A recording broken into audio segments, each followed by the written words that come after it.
Humarap sa Independent Commission for Infrastructure o ICI ngayong araw ang ilan pang kongresista mula sa Quezon City. Pero executive session na naman ang siste.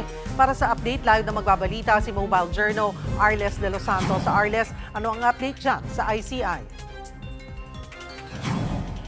Cheryl, nandito nga tayo sa ICI kung saan kanina ay dumating yung dalawang mga mambabatas mula sa Quezon City. Ayan ay sina 5th District Representative PM Vargas at Maria Victoria Copilar ng 6th District ng Quezon City. Itong dalawa na ito ay hindi natin nakuha ng pagkakataon na makuna ng kanilang pagpasok at paglabas dito sa komisyon, pero sa pagdinig ay naging executive session ang mga nangyari dito, at hindi pa rin tayo nakakakuha ng impormasyon kung paano nga ba tumakbo ang pagdinig. Pero Cheryl, matatandaan natin na si Copilar at si Vargas ay kapwa binanggit ng kontraktor na si Curly Discaya na kasama umano sa mga listahan ng mga mambabatas kung saan nga ito yung mga humihingi ng mga kickback sa mga proyekto para sa kanilang mga nasasakupan. Ayon kay Curly Discaya ay nasa 10 to 25% daw ang hinihingi ng mga ito nang sa gayon ay hindi magkaroon ng problema ang mga DPWH projects na ito at maging smooth ang paggawa ng mga proyekto na ito na ngayon nga patuloy na nahahabla at sinisilip ng komisyon.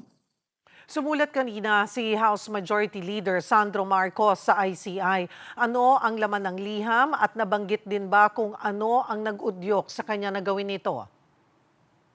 Cheryl, walang nakaspecify na dahilan kung bakit nga ba willing itong si Representative Sandro Marcos, at least for the reason kung alin man doon sa mga sunod-sunod na mga pinag-uusapan nitong mga nakaraan. Noong mga ilang araw, nakita natin na may mga post sa social media si Davao Representative Paulo Duterte, and then may allegation din itong si dating Bicol Party List Representative Zaldico sa kanya. At ito yung mga allegation doon sa mga insertion. Pero doon sa liham na inilabas nito ni House Majority Leader Sandro Marcos ay sinabi niya na handa siya na humarap dito sa Independent Commission for Infrastructure anumang oras na ipapatawag ng komisyon upang tumulong sa isasagawang investigasyon ng komisyon hinggil sa mga maanomalyang flood control projects ng pamahalaan. Ano ang tugon dito ng ICI? Ayon sa ICI, Cheryl, ay titignan na daw nila ngayon pag-uusapan ng mga commissioner kung kailan nga ba maaaring i-schedule itong pagharap ni Representative Sandro Marcos. Pero kasama sa mga malalaking tanong ngayon kung magiging executive session nga ba o public streamed itong magiging pagharap ni Representative Sandro Marcos. Ayon sa ICI, kahit sino naman daw ay wini-welcome nila ang voluntarismo o yung pagboluntaryo na pagharap dito para makatulong sa kanilang investigasyon na isinasagawa, pero mananatili ang desisyon na iyan kung i-request ito ng mga resource person para sa mga pagdinig nito. Cheryl. Mayroon na ba silang nabanggit kung kailan pahaharapin o iimbitahan nga si Congressman Sandro? Inaasahan natin, Cheryl, na sa mga susunod na araw ay makukuha natin yung final date niyan. Ngayon kasi ang paniniwala natin ay katatapos lamang ng pagdinig nito ni na Representative Copilar at Vargas.